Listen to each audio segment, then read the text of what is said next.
please pause for a moment of silence.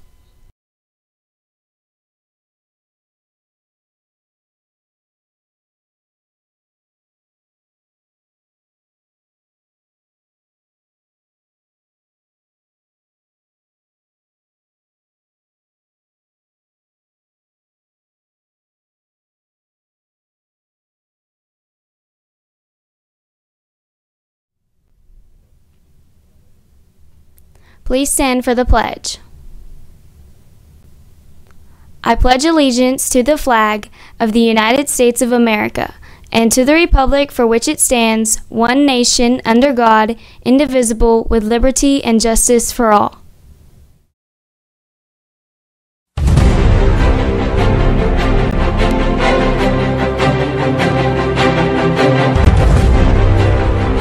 Three, two, one, cue.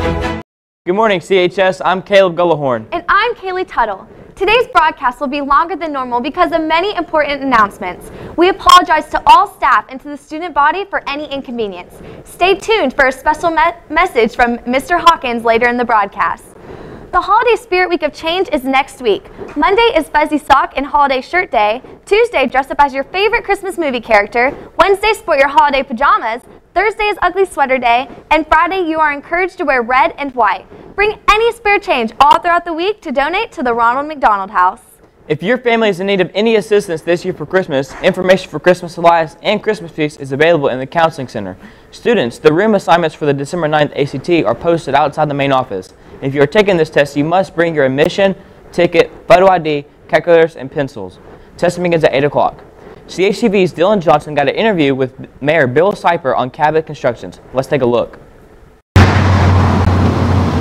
Whether it's your commute to work or school in the morning or the afternoon pickup from school and headed back home, Cabot's Main Street has been known to cause a big headache, largely in part due to the construction that is going on. There's an addition of new sidewalks and pipelining on Cabot's Main Street. We had a chance to talk to Mayor Bill Seiper on what this project entails. The goal and the intent of that is, it's our humble opinion that when you come through the gateway to the city, which is exit 19 on US 67, 167, and then subsequently Main Street to downtown and beyond, that it needs to look good. According to Mayor Seiper, the funding for this project comes from multiple sources. The approach we're using on the streetscape projects is soliciting grants, of which in most cases there's a 20% match. And like if you, this project you're seeing now for one block costs somewhere in the total of $400,000, give or take. Of course, 20% of that would be $80,000 from the city budget, which comes out of the sidewalk fund, which is funded by property taxes, a part of property taxes that the residents in the city pay. While traveling through town may be a headache now, Cabot residents will soon be able to make good use of this area. Well, I think one of the biggest benefits is to Cabot residents who want to shop on Main Street, park somewhere, and then walk up and down rather than driving from parking lot to parking lot. Construction will continue on Cabot's Main Street, but in the end, you won't be disappointed with the results. Reporting for CHTV, I'm Dylan Johnson. The theater proudly presents the production of This Is a Test, directed by Courtney Shepard on Saturday, December 9th at 7 p.m. and Sunday, December 10th at 2:30 in the CHS Theater Black Box. Tickets are $5 each at the door. Now we go live to Trey Tonneson with Mr. Hawkins. We're in the office with Mr. Hawkins. We wanted to clarify some things on semester tests and ask him some frequently asked questions. So to open it up, Mr. Hawkins, what qualifies as school business days? Well, good morning, Cabot High School. School business days are days that you miss class because of a school activity, the school play, a sporting event. Sometimes ROTC will go to a different campus and present flag etiquette. AGRI misses to do demonstrations. These are school business absences. Now, sometimes students assume that if they have the flu and they've been in the hospital and they've been out 5 days, that medical days will count against or for those days, and they do not. Medical days are totally separate and they do not count as school business. So if you miss more than the 4 days, then you lose that semester test exemption. Say there's something that's come up and I want to take my test early. Are there any ways that I can take my test early? Very infrequently, we will approve that. It is very difficult on the teachers. The teachers sometimes have to prepare different tests, so we don't approve that very often.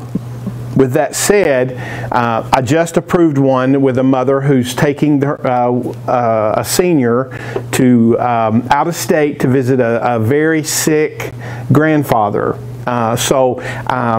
I knew that was a necessity. I knew that it was something that needed to be done. So I will approve those, but not very often. If they want to get those approved, do they come to you or do they go to their teacher? That has to be approved through me. Your parents can call me, your parents can email me, and I'd be glad to visit with them. And I turned down a bunch. I've already turned down several. But if it's a situation that cannot be controlled, then we would consider it. Why do we have these test exemptions in the first place? Test exemptions were started several years ago. Test exemptions were started several years ago because of attendance. It's strictly to encourage attendance among students, and it has been hugely successful. So at the Freshman Academy, you're exempt because of grades. At the high school, it is based mainly on attendance because we need you in class. You have to have an A or B, but you must have 4 or less absences to qualify. Say I have a grade that's subpar in one class period, not all that class. Do I have to be here? If I have a test on Monday, do I have to be here, say, all day, or can I just come for my test? Great question. You only have to be here just for your tests. With that said, if you drive, you can come and take your test and leave. You can ride with someone, whatever you need to do. What you can't do is you can't hang out in the courtyard, you can't go to the cafeteria. All you need to do is be here for the tests that you must take. Any students, I hate to be negative, any student that is wandering around in the courtyard or cafeteria or library on test days will be escorted to ISS and spend the rest of the day there. We can't have students all over campus. And you definitely don't want students all over campus. So for students to leave, what's the process for them to check out? Do they have to bring a note? On test days, one of the only times we allow this, we are like a college campus. You come on, take your test, and leave. You don't have to check in, check out. You come in, you take your test, and leave. We don't require you to check out. Like you said earlier, students have to leave, but once again, can they visit other teachers on campus?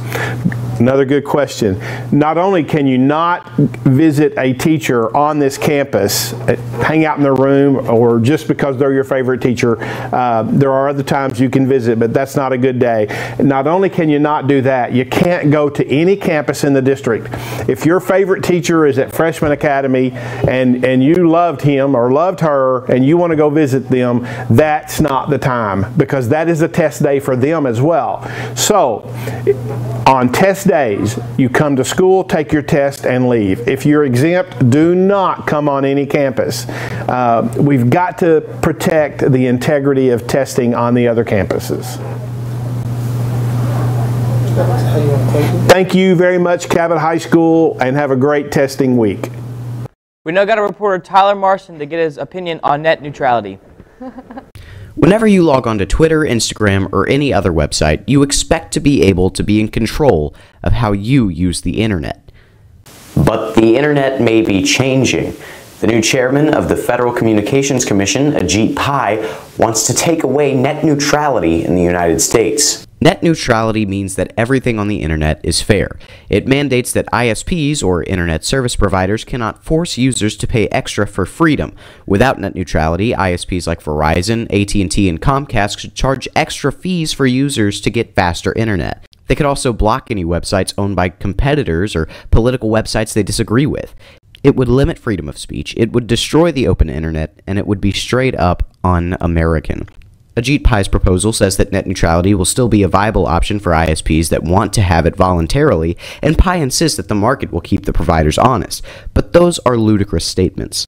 Most areas of the United States only have one ISP option, so why would a business stop themselves from gaining additional profit from a monopoly they already have? Ajit Pai wants to destroy net neutrality, and with an FCC vote coming up very soon on December 14th, it's more important than ever to make sure that your voice is heard. If you want to try and save the internet as we know it, visit battleforthenet.com. There they have a petition you can sign, information on protests, and emails, phone numbers, and Twitter accounts that you can use to contact congressmen and let them know where you stand. So let's take back the internet for Americans, and let's save net neutrality. Reporting for CHTV, I'm Tyler Marston. Thank you for watching CHTV. Have an absolutely amazing day. Please stand for the alma mater.